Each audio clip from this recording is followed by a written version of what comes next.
dear viewer, and welcome to What the Math. Today we're talking about Hoth, a planet from Star Wars universe, and we're going to try to recreate this planet pretty much from scratch in the Universe Sandbox 2. I've decided to actually do this a little bit different this time because, well, first of all, there isn't that much to say about planet Hoth. It's actually not particularly used in the Star Wars galaxy. It's only it actually only appears about 3 times in the whole Star Wars extended universe as well. And so we're just going to actually just create it from scratch just to see if it's possible to create a realistic Hoth system. Now, first of all, we know that Hoth's star is actually a blue-white star. Now, I wasn't sure what the blue-white star means because it's not really well described in the books and in the comic books, but we know that it's not a massive star, because if it was a massive star, it would produce a lot of heat and Hoth would not be as cold as it is in real life. And of course, we're talking about the super cold planet that we get to see in Star Wars, the original trilogy, where the infamous ice battle takes place. Here's a picture from the battle, and I'm also going to show you footage from the recently released Star Wars Battlefront, where you actually get to play on this planet and experience it firsthand. It's probably one of the best recreations of this planet in any video games to date. Now, so Hoth, let's find out what we know about it. So first of all, we know that its year lasts for about 549 days, which is what I have right here, I believe.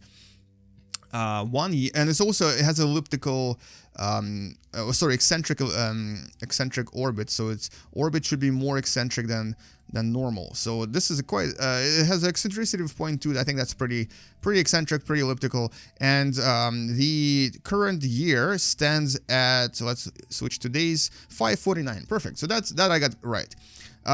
And the reason why we actually have to use a much smaller star. Okay, well, let's actually talk about the star. Now, it cannot be a main sequence orange star like our sun. It cannot be any other red star or any other star that has not a lot of heat, because in the books, like I said, it's referred to as the blue-white star.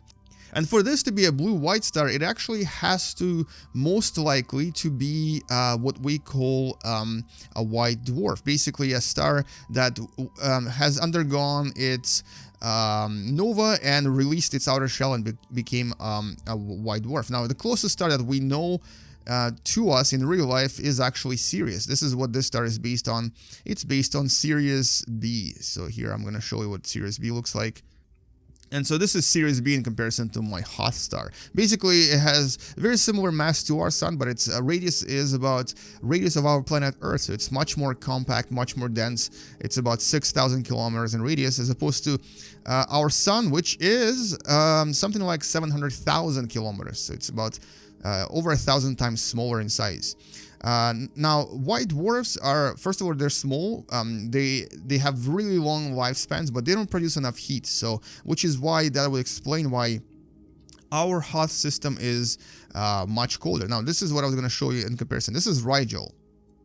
Rigel is a typical blue-white star, or blue star in this case, and it's much more massive. But if I put it here, for our Hoth to have the same type of temperature as it does right now, it would have to be really far away. And so it's impossible for us to have a typical blue-white star and to have Hoth with a year of 500 something days. Otherwise, it's going to be too hot. So for this reason, we need to use a white dwarf. All right, so that's solved. Mystery number 2. So we have our orbit, we have our star, and now we have to make sure that we have right temperature. But before that, let's actually take a look at the size of the planet. Now, in the extended universe, it's described as a planet with about a radius of about 3,600 kilometers. Here, it's double that size. So we need to make it smaller. We need to make it much smaller, so we're going to shrink it. There we go, it shrunk.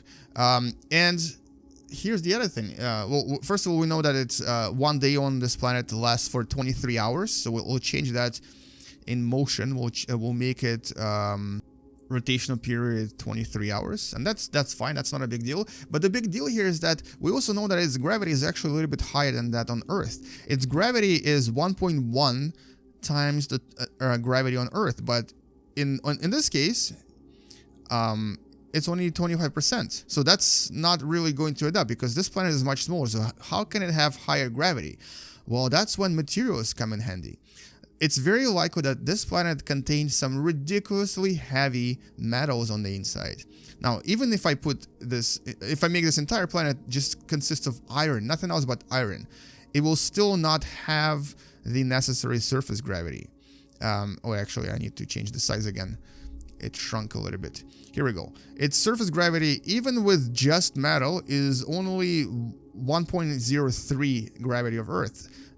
Whereas Hoth has higher than that. It actually has 1.1, which means that it's more likely that it's not just iron that it contains some really heavy metals on the inside, and that's very unusual for a planet. It has a very interesting composition.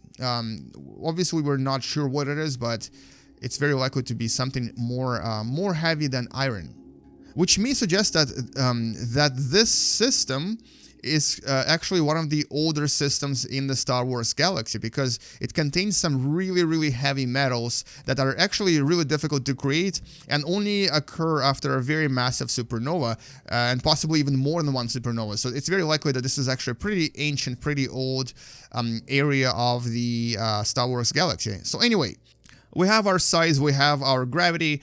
We now need to give it a little bit of water just to make it look more realistic. Now, we know that the surface here is about 30% covered in water, so we're gonna do just that, 30% water on the surface. Here we go. Let's make it a little bit less than that. This is a little bit more than we need, and somewhere around here. All right, perfect. So this is about 30% water. And the other thing we know about Hoth is that it also has 3 moons. So we're going to go into moons and just randomly slap 3 moons around it. So let's just put smaller moons.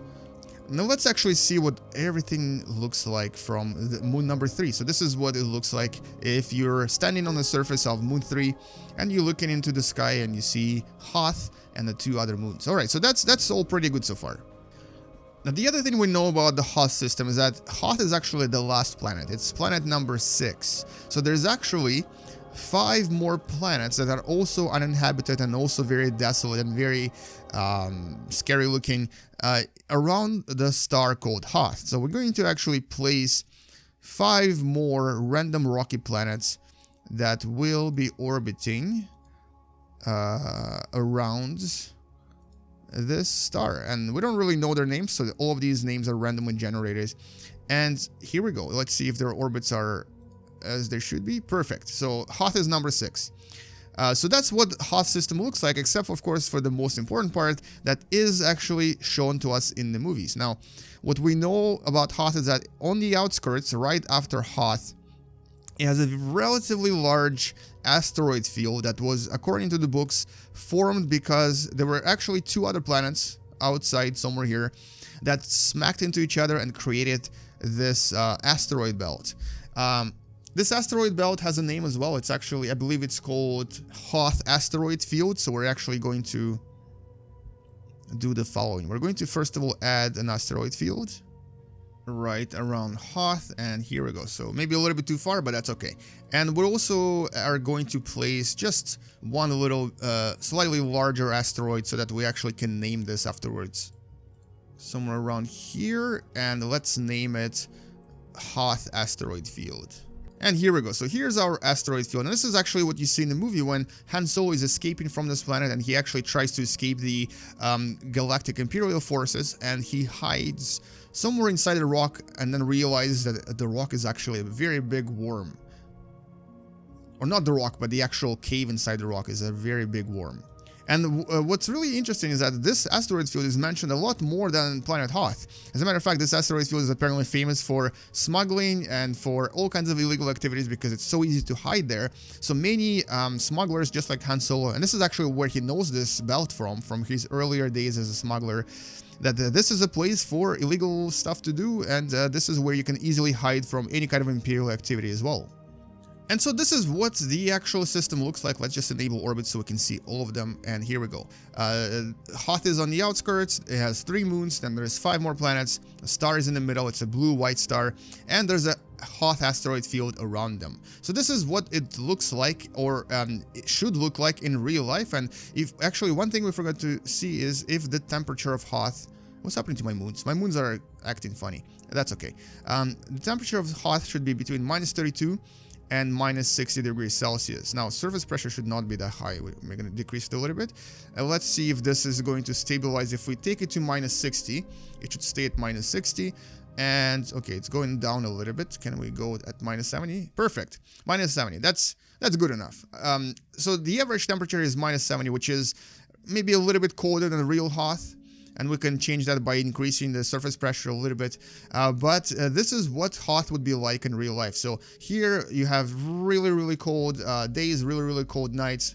But it doesn't actually change that much. So it's sort of similar to Antarctica. It's anywhere between -32 and -60 degrees Celsius. And in real life, this planet is actually based on a real-life location in Norway. It's a small town called Finns, or Finnsey, I guess, in Norway. And you can actually go there and see some of these locations and some of these caves that we get to see in the movies. But what's really interesting is that there's actually quite a lot of discussions about Hoth and its feasibility from scientific perspective on different websites. For example, on space.com, there's a discussion about this planet that it would be impossible for this planet to have any life. Since it's so close to the asteroid field, the asteroids would constantly bombard this planet and would make it uninhabitable. Now, we're not sure if that's true or not, because maybe this field is a lot farther away than we think, so it's quite possible that it's not as often bombarded, and it's also possible that the 3 moons actually do protect it from various asteroid collisions. Another scientist from The Escapist actually mentioned that, well, on this planet we know there's 2 life forms. There are the Wampa, the predators, and there is the Tauntauns, the lizards that Luke Skywalker rides in the beginning of Episode 5.